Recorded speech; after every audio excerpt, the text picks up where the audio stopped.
শুভেচ্ছা আমন্ত্রণ দেশ জনপদ লাইভে, সঙ্গে আছি আমি ডানা ইসলাম। আলাদা হত্যা মামলায় সাবেক মন্ত্রী আনিসুল হক, দীপু মনি, সাবেক প্রধানমন্ত্রীর উপদেষ্টা সালমান এফ রহমান, সাবেক আইজিপি চৌধুরী আব্দুল্লাহ আল মামুন সহ বেশ কয়েকজনের রিমান্ড মঞ্জুর করেছেন আদালত। এ নিয়ে বিস্তারিত জানাতে সরাসরি যুক্ত হচ্ছেন সহকর্মী NI নাহিদ। নাহিদ, আজ কতজনকে আদালতে নেওয়া হয়েছে, তাদের কোন মামলায় কতদিন রিমান্ডে দিয়েছেন আদালত, এ নিয়ে বিস্তারিত আমাদেরকে জানাবেন।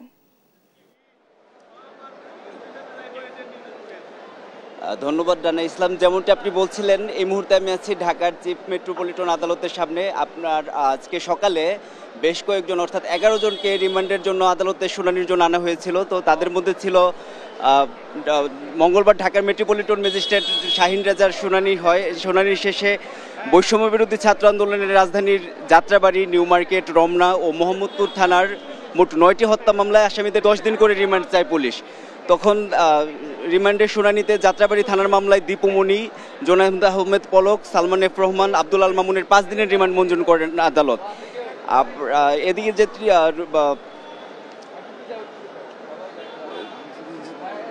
11 জনের মধ্যে যাদেরকে আনা হয়েছিল তারা হচ্ছেন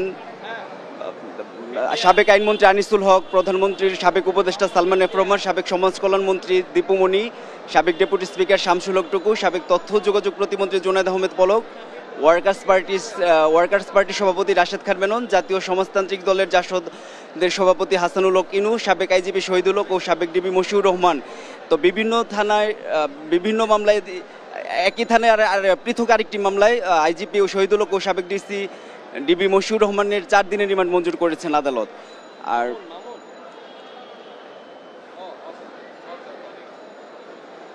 তো এই বিষয় নিয়ে আমরা যতটুকু জানতে পেরেছি, একটু পরে আইনজীবী আপনাদের সাথে ব্রিফ করলে আমরা সব অবস্থা জানাতে পারবো।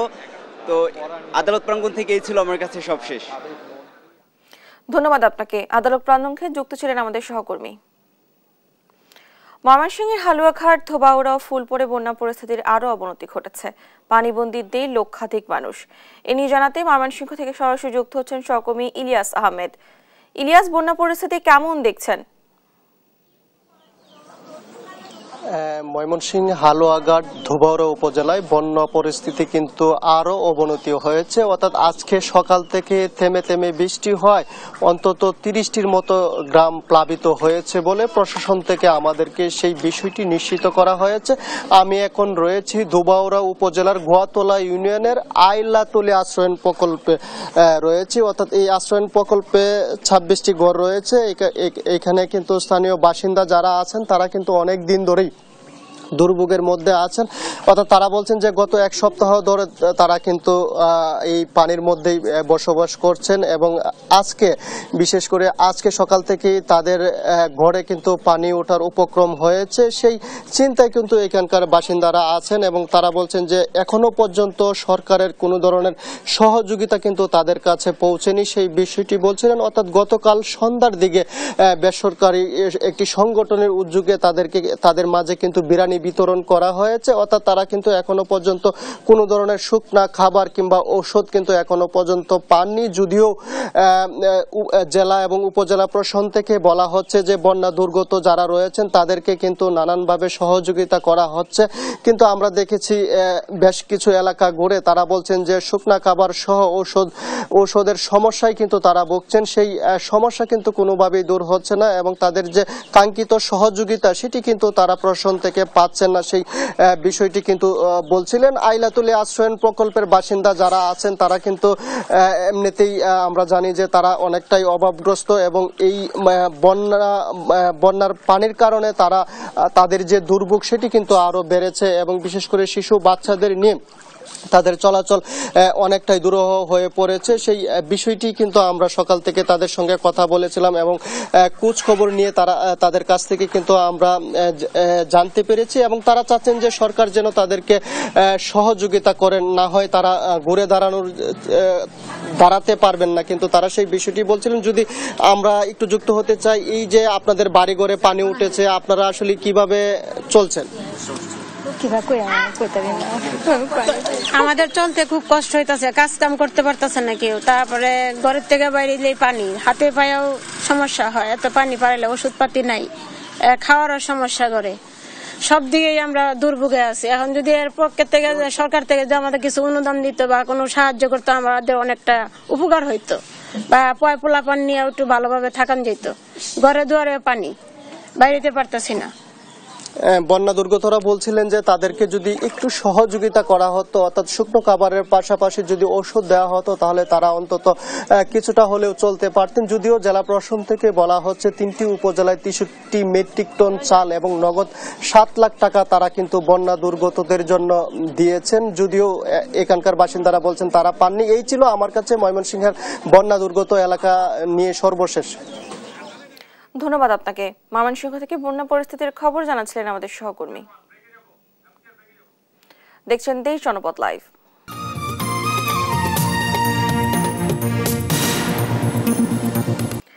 বন্যার পানি নামার সাথে সাথে শেরপুরে ফুটে উঠেছে ক্ষয়ক্ষতির চিহ্ন। শেরপুরে বর্তমান পরিস্থিতি জানাচ্ছেন সহকর্মী মুজাহিদুল ইসলাম।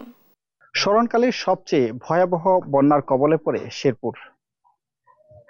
উজান থেকে নেমে আসা পাহাড়ি ঢল এবং ভারী বর্ষণের ফলে প্লাবিত হয় অন্তত 2 শতাধিক গ্রাম। এতে ধ্বংস হয় রাস্তাঘাট, তলিয়ে যায় বাড়িঘর, পানির তোড়ে ভেসে যায় বাড়ির আসবাবপত্র। মাথা গোঁজার ঠাঁই হারিয়েছে শত শত মানুষ। শেরপুরের ঝিনাইগাতি এবং নালিতাবাড়ির শত শত পরিবার এই মুহূর্তে বাড়িঘর ছাড়া। এই মুহূর্তে আমি রয়েছি শেরপুরের নালিতাবাড়ি উপজেলার বাতকুচির 8 ভাই গ্রামে। 8 ভাই পাড়ার আমরা এখানে যে ঘরটি দেখছি, এই ঘরের যে মালিক তার সাথে কথা বলবো। সেদিন কিভাবে আপনার এই অবস্থা হয়েছিল, আর সেখানে আপনি আসলে কি করছিলেন এবং তখনকার অবস্থাটা যদি জানাবেন। আমি 4 তারিখ সকালবেলা ঘুম থেকে উঠাই দেখি সড়ক মুড়ি মুড়ি সই পানি। তখনই আমি তাৎক্ষণিক মাথায় বুদ্ধি নিলাম যে গরু আমার গাভী আছে, গাভী 2টা বাইসা যাইতে পারে। তখনই আমি গাভী 2টা রাস্তায় পাকা সড়কে উঁচু জায়গায় থুয়ে আসি আমি ঘরে যখন প্রথম পাড়া দেওয়া মাত্র অর্ধেক সাইড ডুবে যায়, তখনই দেখে যায় আমি নিজ দিকে যাবো। তখন ওই মুহূর্তে আমি বাচ্চা 2টা হাতে টান্দা নিয়ে কাঁধে তুলে নিয়ে রাস্তা পার হওয়ার চেষ্টা করে হাত সাঁতরে যাইতে পারি না। তখন আবার গাছে গাছে রশি বেঁধে পিঠে করে আমার বাচ্চা, মা বাবা একবার কাঁধে পিঠে বাইধে তুলে নিয়ে রাস্তা পার হওয়ার পর আমি কোনো রকম জীবন নিয়ে আর কি রাস্তায় উঠি। এখন আমার তো অসহায় অবস্থায়, এমন অবস্থায় আছি যে ঘর দুয়ার নাই, মানুষের বাড়িতে দিন পার করছি। এই মুহূর্তে আপনি আসলে সরকারের প্রতি কি দাবি আছে আপনার? এই মুহূর্তে সরকারের কাছে আমার দাবি একটাই, যে আমার ঘর দুয়ার গুলা যাতে কিছু মেরামত করে দেয়, তাহলে আমি যাতে আপাতত পোলাপান সন্তানাদি নিয়ে মাথা গোজার ঠাই একটা থাকার জায়গা করতে পারি। আমার নাম আব্দুর রাজ্জাক। আমার ফসলের কিছু জমি আছে, ওগুলাও এই অবস্থায় ঘর বাড়ির মতো খুদে ধ্বংস হয়ে গেছে। আপনারা শুনছিলেন যে আব্দুর রাজ্জাক সাহেব তার যে বাড়ির যে অবস্থা সেটি তিনি বর্ণনা করছিলেন। এই বাড়ি বর্ষণ এবং পাহাড়ি ঢল নেমে এভাবেই অসংখ্য বাড়িঘর কিন্তু ধ্বংস হয়েছে। তাই সরকার এবং ঊর্ধ্বতন কর্তৃপক্ষের কাছে দাবি, দ্রুতই এই সকল মানুষদের পাশে দাঁড়িয়ে পুনর্বাসন কেন্দ্র স্থাপন করে তাদের বাসযোগ্য অবস্থা তৈরি করার একান্তই প্রয়োজন বলে মনে করছেন বানভাসী এ সকল এলাকার মানুষজন। শেরপুরের নালিতাবাড়ি উপজেলার বাতকুচি গ্রাম থেকে মুজাহিদুল ইসলাম, দেশ টিভি। নওগাঁর বাজারে নিত্যপণ্যের দাম ঊর্ধ্বমুখী। পরিস্থিতি জানাতে সরাসরি যুক্ত হচ্ছেন সহকর্মী কাজী কামাল হোসেন। কামাল, নিত্যপণ্যের দাম বৃদ্ধির কারণ কি দেখছেন? এ নিয়ে কি বলছেন ক্রেতা বিক্রেতারা? বাজার মনিটরিং হয় কিনা নিয়মিত জানাবেন আমাদের।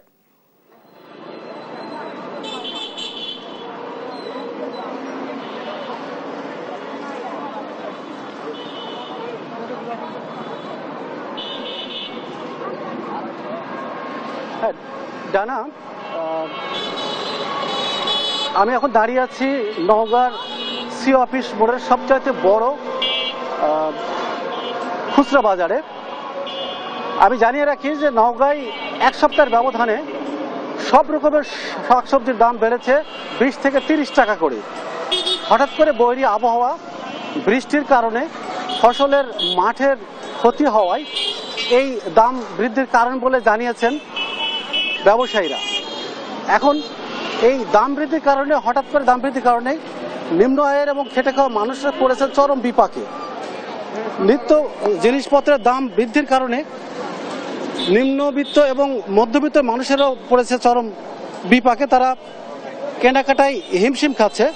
আমি যদি আপনাকে আজকের বাজার দরের কথা বলি, আজকে নওগাঁর এই খুচরা বাজারে পটল বিক্রি হচ্ছে 60 টাকা, পেঁপে 30 টাকা, করলা এক সপ্তাহ আগে বিক্রি হতো যেখানে 50 টাকা, সেটা এখন বিক্রি হচ্ছে 100 টাকায়। লাউ বিক্রি হতো 30 থেকে 40 টাকা, আজকের বাজারে বিক্রি হচ্ছে 60 টাকা।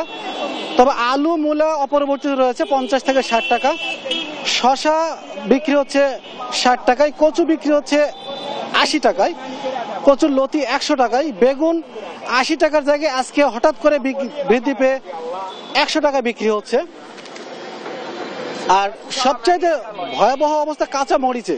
কাঁচা মরিচ এক সপ্তাহ আগে বিক্রি হতো 240 থেকে 50 টাকা, সেটা 7 দিনের ব্যবধানে দাম বৃদ্ধি পেয়ে এখন 300 থেকে 320 টাকা কেজি দরে বিক্রি হচ্ছে। এছাড়া সব রকম শাকের দাম বেড়েছে 30 থেকে 50 টাকা পর্যন্ত। লাল শাক বিক্রি হতো এক সপ্তাহ আগে 50 থেকে 60 টাকা বা 70 টাকা করে, আজকের বাজারে লাল শাক বিক্রি হচ্ছে 120 টাকা, পালং শাক 120 টাকা। এছাড়া মিষ্টি কুমড়ার দাম বেড়েছে 10 টাকা করে। মিষ্টি কুমড়া এক সপ্তাহ আগে বিক্রি হয়েছে 50 টাকা কেজি, আজকে বিক্রি হচ্ছে 60 টাকা। পেঁয়াজের দামও বেড়েছে 20 টাকা, 100 টাকার জায়গায় আজকে। সবকিছু মিলে এখন এই বাজার দাম নিয়ে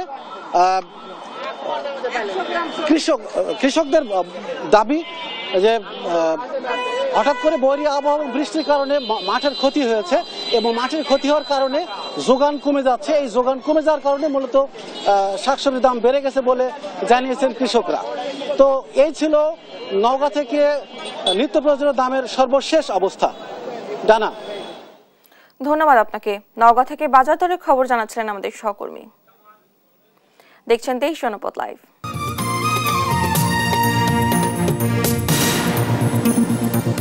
ঢাকেশ্বরী মন্দির পরিদর্শন শেষে ব্রিফ করছেন প্রধান উপদেষ্টার বিশেষ সহকারী মাহফুজ আলম। সরাসরি চলে যাচ্ছি সেখানে। বা যারা বাংলাদেশের স্বাধীনতা, সার্বভৌমত্ব, অখণ্ডতার প্রশ্নে আছেন তাদের সবাই থাকবেন। সবাই থেকে এই দুর্গাপূজা এবং বৌদ্ধ প্রবারণা পূর্ণিমা, চিবরদান উৎসব, সবগুলো জনগোষ্ঠীর উৎসবকে ওনারা নিরাপদ এবং নির্বিঘ্ন এবং আনন্দময় করে তুলবেন। এক্ষেত্রে সবাই আমরা বাংলাদেশের জনগোষ্ঠী হিসেবে সবাই আমরা একমত, এক জায়গায় আছি। কোনো রকম ষড়যন্ত্রকারী, দেশে বিদেশ থেকে কোনো রকম ষড়যন্ত্রকারী কোনো রকম স্পেস পাবে না। এটা হচ্ছে আমাদের প্রতিজ্ঞা এবং এই প্রতিজ্ঞা আমরা আপনাদের সবার সহযোগিতা কামনা করছি। সবাইকে দুর্গাপূজার শুভেচ্ছা জানাচ্ছি। আশা করি এবারের পূজা অন্য গত 15 বছরের যে গ্লানি আছে এই গ্লানি মুক্ত পূজা হিসেবে উদযাপিত হবে। সবাইকে শুভেচ্ছা। ঢাকেশ্বরী মন্দির পরিদর্শন শেষে ব্রিফ করছিলেন প্রধান উপদেষ্টার বিশেষ সহকারী মাহফুজ আলম। আমরা তখন সরাসরি যুক্ত ছিলাম সেখানে। দেশের সবখানে চলছে দুর্গাপূজার প্রস্তুতি। প্রতিমা তৈরির কাজ শেষ পর্যায়ে, চলছে সাজসজ্জা। বিস্তারিত জানাতে সরাসরি যুক্ত হচ্ছেন লালমনিরহাট থেকে জামাল বাদশা ও বরগুনা থেকে রিয়াজ আহমেদ মুসা। শুরুতে যাচ্ছি জামালের কাছে। জামাল, পূজার প্রস্তুতি কেমন দেখছেন, এ নিয়ে বিস্তারিত আমাদেরকে জানাবেন। ডানা, আসলে লালমনিরহাটে কিন্তু 461টি মন্দিরে প্রতিমার কাজ শেষ হয়েছে। এখন শুধুমাত্র সৌন্দর্য বর্ধনের কাজ এবং মন্দিরকে ঘিরে কিন্তু সৌন্দর্য বর্ধনের কাজ করছেন পূজা উদযাপন কমিটির যে লোকজন রয়েছে তারা। আরেকটি বিষয় জানাতে চাই যে পূজা যাতে শান্তিপূর্ণভাবে সমাপ্ত হয়, আগামীকাল থেকে যেটি শুরু হবে এবং 12 তারিখ পর্যন্ত প্রতিমা বিসর্জনের মাধ্যমে যে পূজা সমাপ্তি হবে, এই সম্পূর্ণ সময় যাতে সম্পূর্ণ নির্বিঘ্নভাবে এবং শান্তিপূর্ণভাবে পূজা সম্পূর্ণ হয় সেই জন্য কিন্তু প্রশাসন ইতিমধ্যেই তাদের নিরাপত্তা জোরদার করেছে।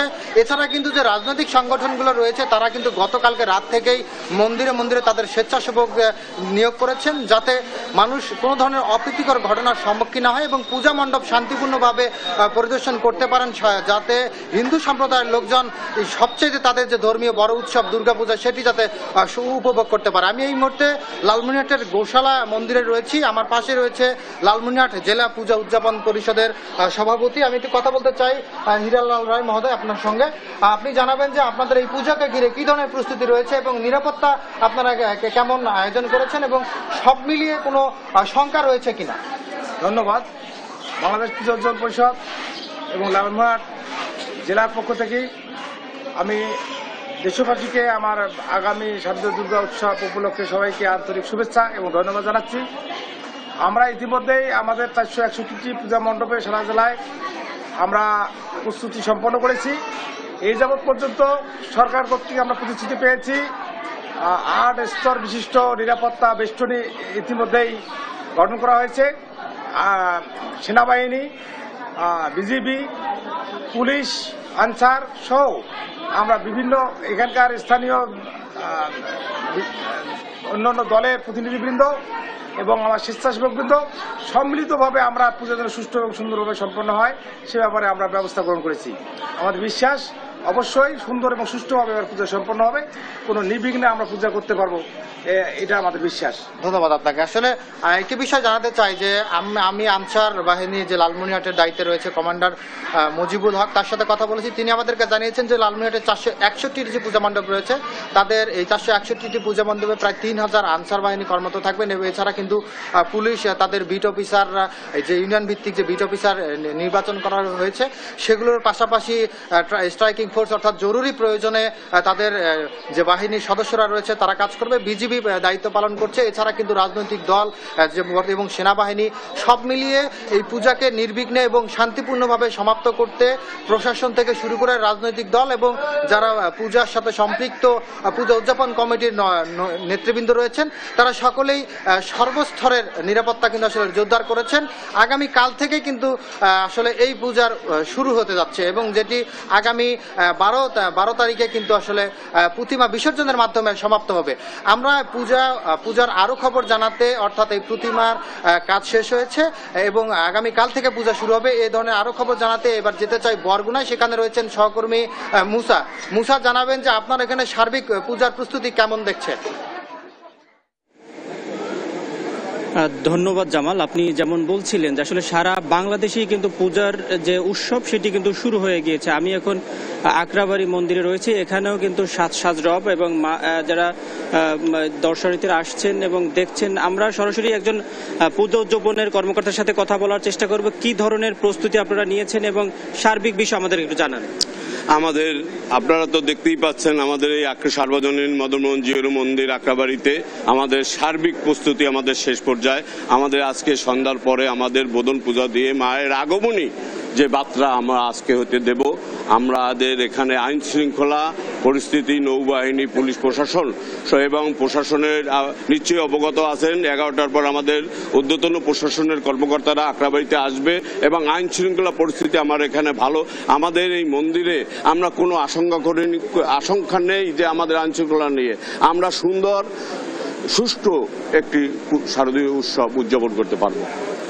যেমনটা শুনছিলেন যে আসলে শারদীয় দুর্গোৎসব উদযাপনের জন্য কিন্তু তারা ব্যাপক প্রস্তুতি গ্রহণ করেছে। বরগুনায় 122টি মন্দিরে কিন্তু এই পূজা অনুষ্ঠিত হবে, যে কারণে মোটামুটি সব ধরনের কিন্তু কাজ তারা শেষ করেছে ইতিমধ্যে। আপনাকে একটি বিষয় জানিয়ে রাখি, আজ খুলনা নৌ অঞ্চলের এরিয়া কমান্ডার রিয়াল অ্যাডমিরাল গোলাম সাদিক নৌবাহিনীর তিনি এসেছেন। তিনি বিভিন্ন মন্দিরগুলো পরিদর্শন করবেন এবং দেখবেন এবং আইন শৃঙ্খলা ব্যবস্থা যত জোরদার করা প্রয়োজন সেইগুলোই কিন্তু তিনি করার চেষ্টা করবেন বলে আমাদের বলেছেন। এবং এছাড়াও কিন্তু বরগুনার যে অন্যান্য যে পূজা মণ্ডপগুলো রয়েছে সেগুলোর কাজও শেষ হয়ে গিয়েছে এবং আমরা জেলা প্রশাসনের সাথে কথা বলেছি। তারা জানিয়েছে যে সার্বিক আইন শৃঙ্খলা বিষয় যাতে সুষ্ঠু এবং শান্তিপূর্ণভাবে উৎসবমুখর পরিবেশে তারা এই যে পূজা উদযাপন করতে পারে সে কারণে ব্যাপক ব্যবস্থা গ্রহণ করেছে। প্রত্যেক মন্দিরে মন্দিরে কিন্তু পুলিশ মোতায়েন করা হয়েছে, আনসার সদস্য মোতায়েন থাকবে এবং সিসি ক্যামেরার আওতায় থাকবে পুরো বিষয়টি এবং বিদ্যুৎ যাতে নির্বিঘ্নে থাকে সেজন্য কিন্তু জেনারেটরের ব্যবস্থা করা হয়েছে এবং বিদ্যুৎ কর্তৃপক্ষ এবং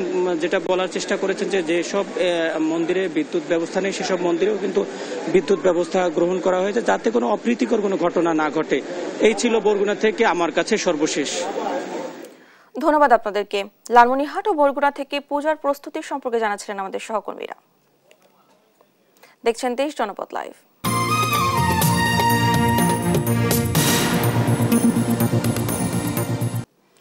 ব্রিফ করছেন পরিবেশ বন ও জলবায়ু পরিবর্তন বিষয়ক উপদেষ্টা সৈয়দা রিজওয়ানা হাসান। আমরা সরাসরি চলে যাচ্ছি সেখানে।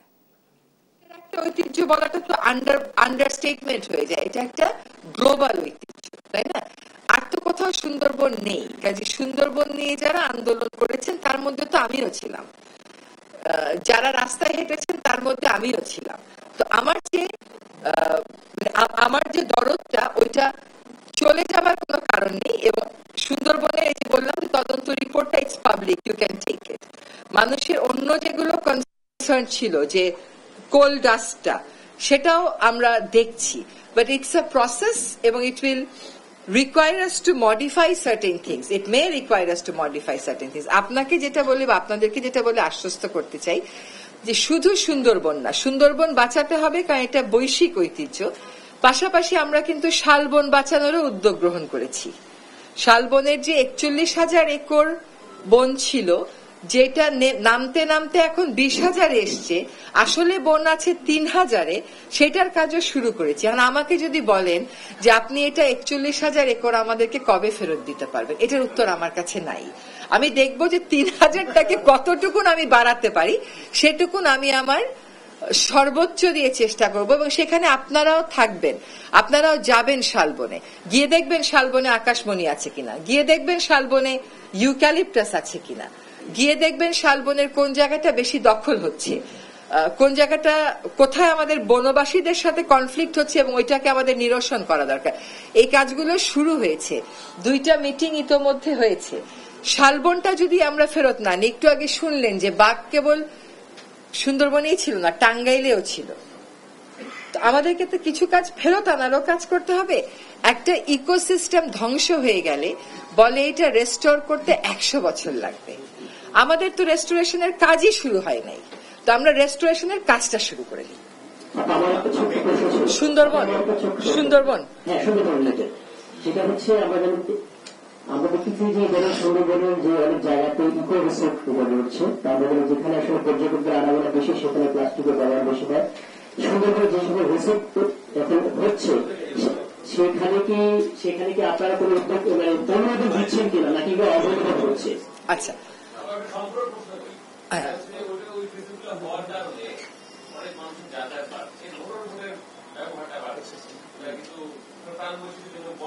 you're right.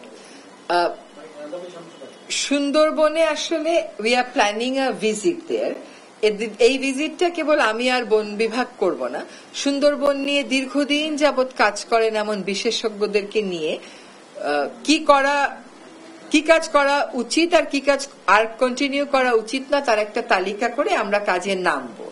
আপনি রিসোর্টের কথা যেগুলো বললেন, আমাকে আমাদের প্রধান বন সংরক্ষক বললেন যে ওইগুলো সুন্দরবনের ভিতরে না, সুন্দরবনের যে আনুষ্ঠানিক এলাকা তার ভিতরে না। কিন্তু আমি নিজে একজন পরিবেশবাদী হিসাবে যখন গেছিলাম, আমি দেখেছি যে কতগুলো জায়গায় যে ট্যুর অপারেটররা নিয়ে যায়, আপনাকে নেমে হাঁটায় বনের ভিতরে, সেখানে প্রত্যেকেই প্লাস্টিকের পানির বোতল এবং পলিথিনের ব্যাগ ক্যারি করে। এটা কেবল সুন্দরবন কেন্দ্রিক না, টাঙ্গুয়ার হাওর কেন্দ্রিক, সুন্দরবন কেন্দ্রিক, প্রত্যেকটা জায়গাতেই এগুলো যে নেওয়া যাবে না, উচ্চস্বরে গান বাজানো যাবে না, এটা কিন্তু আমরা একটা সিদ্ধান্ত নিয়েছি। কিন্তু এই ডুজ এন্ড ডোন্টস এর তালিকা ট্যুর অপারেটর যারা আছে আমরা তাদেরকে বলেছি যে আমাদেরকে করে দাও। 2টা তালিকা আমরা পেয়েছি, এগুলো নিয়ে আমরা সুন্দরবনে পর্যটনটাকে কি করে একটা নিয়মের মধ্যে আনা যায় করে ফেলবো। আবারও বলছি যে 2 মাসে কিন্তু এই যে ট্যুর অপারেটরদেরকে বলা, ওদের কাছ থেকে মতামতগুলো আনা, এগুলি আসুক। ডুজ এন্ড ডোন্টস এর একটা তালিকা আপনারা দেখতে পাবেন। এটা খালি তালিকা দেখবেন না, এটা আপনারা এনফোর্সমেন্টও দেখতে পাবেন। বাঘশোমারি নিয়ে ব্রিফ করছিলেন পরিবেশ বন ও জলবায়ু পরিবর্তন উপদেষ্টা সৈয়দা রিজওয়ানা হাসান। আমরা এতক্ষণ সরাসরি যুক্ত ছিলাম সেখানে। গুলশানে ব্রিফ করছেন বিএনপির সিনিয়র যুগ্ম মহাসচিব রুহুল কবির রিজভী। আমরা সরাসরি চলে যাচ্ছি সেখানে। সেক্টর নাই যে সেক্টরে লুটপাট হয়নি, যে সেক্টরে আপনার লুণ্ঠনের যে প্রক্রিয়া আমরা সেটাও দেখেছি। করোনার যে সরঞ্জাম সেটা ক্ষমতাসীন দলের লোক তারা আত্মসাৎ করেছে, ওটা বিক্রি করে দিয়েছেন অন্যভাবে, টাকা সেখান থেকে তারা লুট করেছে। এবং করোনার সময় যে রিলিফ দেওয়া হয়েছিল সেই রিলিফ আপনারা দেখেছেন, চাল পাওয়া গেছে আওয়ামী চেয়ারম্যানের খাটের তল থেকে, নালে মাটির গর্ত থেকে ডাল পাওয়া গেছে। এইটা ছিল শেখ হাসিনার ফ্যাসিবাদী শাসনের দৃষ্টান্ত। এমনকি করোনার জন্য সিটি কর্পোরেশন দক্ষিণের তাদের যে গোডাউন ছিল ওষুধপত্র দ্রুত মানুষকে দেওয়ার, সেই গোডাউনে করোনার ওষুধ ছিল না, অন্য জিনিস রাখা হয়েছিল। এই পরিস্থিতি আমরা দেখেছি। আজকে অন্তর্বর্তীকালীন সরকারের 2 মাস পূর্ণ হল, আজকে মঙ্গলবার, আজকে 2 মাস পূর্ণ হল। মানুষ কিন্তু, দেশের জনগণ অন্তর্বর্তী সরকারের কাছে অনেক প্রত্যাশা ছিল। তারা এখনো মনে করে যে এই সরকার খুবই জোরালো কর্মসূচি নিয়ে জনগণ যেখানে দুর্ভোগ পোহায়, জনগণ যেখানে দুর্ভোগের মধ্যে পড়ে, সেই সব বিষয়গুলো তারা দেখবেন এবং দ্রুত সেই বিষয়ে তারা সিদ্ধান্ত নেবেন, পদক্ষেপ গ্রহণ করবেন। আমরা করছি, করব, দেখছি, দেখব, এইভাবে কিন্তু আপনার এই মহামারী মোকাবেলা করা যায় না। প্রত্যেকটি হাসপাতাল, ক্লিনিকে করোনার বেড এবং করোনার সরঞ্জাম থাকতে হবে। এটার জন্য স্বাস্থ্য মন্ত্রণালয় তারা একটা টাস্ক ফোর্স গঠন করে দ্রুত গতিতে কোন হাসপাতালে করোনার সরঞ্জাম নেই, করোনার ওষুধপত্র নেই, করোনার রোগীরা আশ্রয় পাচ্ছে না, সেটা তাকে দেখতে হবে, দেখে পদক্ষেপ করতে। ডেঙ্গুর সরঞ্জাম কোন হাসপাতালে নেই, কোথায় পর্যাপ্ত ওষুধ নেই, ডেঙ্গুর রোগীরা যাতে হাসপাতাল থেকে ফিরে না আসে, আপনার তারা যাতে মানে এই ডেঙ্গুর জন্য সুচিকিৎসা পায় সর্বত্র, শুধু ঢাকা ভিত্তিক নয়, কারণ ডেঙ্গু এখন ছড়াচ্ছে ঢাকার বাইরে। সুতরাং এই ডেঙ্গু মোকাবেলায় মানুষ কিন্তু অন্তর্বর্তীকালীন সরকারের কর্মতৎপরতা দেখতে চায়। গুলশানে ব্রিফ করছিলেন বিএনপি সিনিয়র যুগ্ম মহাসচিব রুহুল কবির রিজভী। আমরা তখন সরাসরি যুক্ত ছিলাম সেখানে। 8 থেকে 31 অক্টোবর পর্যন্ত বান্দরবন, রাঙামাটি ও খাগড়াছড়ি ভ্রমণ থেকে বিরত থাকার অনুরোধ করেছে প্রশাসন। এ নিয়ে জানাতে বান্দরবন থেকে সরাসরি যুক্ত হচ্ছেন সহকর্মী আবুল বাশার নয়ন। নয়ন, ভ্রমণ থেকে বিরত রাখার কারণ কি, এ নিয়ে কি বলছে পর্যটন সংশ্লিষ্টরা? হ্যাঁ ডানা, আসলে আপনি জানেন যে পর্যটনের নিষেধাজ্ঞা এবং নিরুৎসাহিত এই দোলাচলেই মূলত 2019 সাল থেকেই যে বান্দরবানে যে নানা সংকট, সেই সংকটের প্রভাবটা আসলে পর্যটন খাতে পড়েছে, যার কারণে আমরা গতকাল বান্দরবান জেলা প্রশাসনের সঙ্গে আমরা দেখেছি পর্যটন ব্যবসায়ীরা যোগাযোগ করেছিলেন। তারা স্থানীয় যে আইন শৃঙ্খলা বাহিনী তাদের সঙ্গে যোগাযোগ করেছেন, সেনাবাহিনীর সঙ্গে কথা বলেছেন। আমি এখানে আসলে হোটেল রিসোর্ট মালিক সমিতির সাংগঠনিক সম্পাদক রয়েছেন, তার কাছে একটু জানতে চাই যে পর্যটনের যে নিষেধাজ্ঞা এবং নিরুৎসাহিত এই বিষয়টা নিয়ে প্রভাব কেমন পড়েছে পর্যটন ক্ষেত্রে। আমরা জানি আপনার বান্দরবানে পর্যটনের কোনো লিখিত নিষেধাজ্ঞা আরোপ করা হয়নি। বান্দরবানের প্রত্যন্ত অঞ্চলগুলোতে আপনার পর্যটকদেরকে না যাওয়ার জন্য নিরুৎসাহিত করা হয়েছে। রাঙ্গামাটি, খাগড়াছড়ির বিচ্ছিন্ন ঘটনার পরিপ্রেক্ষিতে সম্প্রীতির বান্দরবানে কিন্তু এটা ছায়া প্রশাসনিকভাবে একটু নির্দেশনা আসতেছে, ওনারা হয়তো একটু ভয় পাইতেছে, কিন্তু বান্দরবানের সার্বিক পরিস্থিতি খুবই ভালো। বান্দরবান আজকেও পর্যটকের সমাগম ঘটেছে। বিগত 5 বছর যাবো আমরা পর্যটন ব্যবসাতে খুব বান্দরবান 10 নেমেছে। আমরা প্রত্যাশা করছিলাম এই বছর পর্যটন মৌসুম আমাদের। আজকে পর্যটকের উপস্থিতি কেমন বান্দরবানে? আজকে সকাল থেকে আমরা যেটা লক্ষ্য করেছি যে পর্যটকের বেশ ভালো একটা উপস্থিতি আছে। বেশ কিছু পর্যটক দেখলাম নীলগিরি, নীলাচল, যে সমস্ত স্পটগুলো খোলা আছে ওগুলোতে সবাই অবাধে ভ্রমণ করতে পারছেন।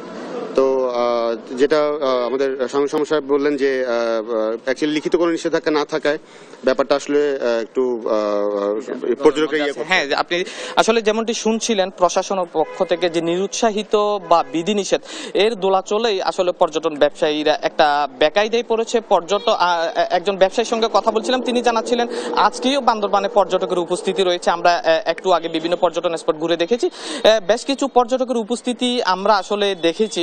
আপনি জানেন যে রাঙ্গামাটি এবং খাগড়াছড়ি যে সম্প্রতি যে সহিংসতা হয়েছে সেই সহিংসতার প্রভাব আসলে বান্দরবানে পড়েনি। তবে এখানকার পর্যটন ব্যবসায়ীরা চাচ্ছেন যে এবার চলমান যে বিধিনিষেধ এই বিধিনিষেধ কেটে যে 2019 সাল থেকে যে সংকট সেই সংকট কাটিয়ে তোলার জন্য তারা প্রশাসনের পক্ষ থেকে সহযোগিতা চেয়েছেন। এই ছিল আমার কাছে বান্দরবান থেকে পর্যটনের সর্বশেষ। চলে যাচ্ছি স্টুডিওতে। ধন্যবাদ আপনাকে। বান্দরবান থেকে যুক্ত ছিলেন আমাদের সহকর্মী। ঢাকেশ্বরী মন্দির পরিদর্শন শেষে ব্রিফ করছেন ডিএপি কমিশনার। আমরা সরাসরি চলে যাচ্ছি সেখানে। পূজা চলাকালীন সময়ে যান চলাচল স্বাভাবিক রাখার জন্য আমরা প্রয়োজনীয় ট্রাফিক ব্যবস্থাপনা রেখেছি। কোনো কোনো ক্ষেত্রে, বিশেষ ক্ষেত্রে ওল্ড ঢাকা সিটিতে রাস্তা সরু হওয়ার কারণে ট্রাফিক কনজেশন কিছু হতে পারে। তবে এজন্য আমি পূজা কমিটিগুলোকে অনুরোধ করেছি পূজা মণ্ডপের আশপাশে কোনো মেলা অথবা অন্য কোনো জনসমাগম যেন না হয় সে বিষয়ে প্রয়োজনীয় ব্যবস্থা গ্রহণ করার জন্য। 13 অক্টোবর তারিখে বিজয়া দশমীর দিন বিসর্জনের মধ্য দিয়ে পূজা অনুষ্ঠান শেষ হবে এবং বিসর্জনে ঢাকা মহানগরীতে 15টি স্থান নির্ধারণ করা হয়েছে। এগুলোর মধ্যে পোস্তগোলা শ্মশানঘাট সংলগ্ন বুড়িগঙ্গা নদী, ওয়াইজঘাট, ডেমরা শীতলকা নদী সহ আরও অন্যান্য স্থান রয়েছে। বিসর্জন শোভাযাত্রার জন্য বিশেষ নিরাপত্তা ব্যবস্থা থাকবে। বিসর্জন স্থানসমূহে নৌ পুলিশের টহলের পাশাপাশি আমরা ফায়ার ব্রিগেডকে অনুরোধ করেছি প্রয়োজনীয় নিরাপত্তামূলক ব্যবস্থা গ্রহণ করার জন্য। এছাড়া যে কোনো জরুরি প্রয়োজনে জাতীয় জরুরি সেবা 999 এর মাধ্যমে প্রয়োজনীয় সহযোগিতা নেওয়া যেতে পারে। পূজার দিনগুলোতে মণ্ডপে আগত ভক্তবৃন্দের প্রতি বিভিন্ন চেক পয়েন্টগুলোতে পুলিশ সহ অন্যান্য নিরাপত্তা কর্মীদেরকে প্রয়োজনীয় সহযোগিতার জন্য আমরা অনুরোধ করছি। সন্ধ্যা 7 ঘটিকায় মধ্যে বিসর্জনের সকল কার্যক্রম সম্পাদনের জন্য সকল পূজা কমিটি ও ভক্তদের প্রতি অনুরোধ করছি। পূজা মণ্ডপ, বিসর্জন শোভাযাত্রা ও বিসর্জনের সময় সকল প্রকার মাদকদ্রব্যের ব্যবহার নিষিদ্ধ। একই সাথে পটকা এবং আতশবাজি ব্যবহার না করার জন্য অনুরোধ করছি। বিসর্জন শোভাযাত্রার সময় উচ্চস্বরে সাউন্ড সিস্টেমের ব্যবহার না করার জন্য অনুরোধ করছি। বিসর্জনের অনেকেই সাঁতার জানেন না, নদী বা পুকুরে নেমে যান। এই বিষয়ে আমরা যারা সাঁতার জানেন না তাদেরকে অনুরোধ করছি তারা যেন পানিতে না নামেন। বাংলাদেশ ধর্মীয় সম্প্রীতির দেশ। আমরা আশা করছি এবছর দুর্গাপূজা। ঢাকেশ্বরী মন্দির পরিদর্শন শেষে ব্রিফ করছিলেন ডিএমপি কমিশনার। আমরা এতক্ষণ সরাসরি যুক্ত ছিলাম সেখানে। এই ছিল এখনকার দেশ জনপদ লাইভ। পরে বুলেটিন দেখার আমন্ত্রণ রইল। এছাড়া দেশ টিভির সর্বশেষ সব খবর পেতে ভিজিট করুন www.desh.tv। এছাড়া ফেসবুকে আমাদের সঙ্গে যুক্ত থাকুন দেশ টিভি অথবা দেশ টেলিভিশন পেজে। সর্বশেষ সব ভিডিও পেতে আমাদের হ্যান্ডেল @দেশ টেলিভিশন অথবা দেশ টিভি থেকে সার্চ করুন। ধন্যবাদ সবাইকে।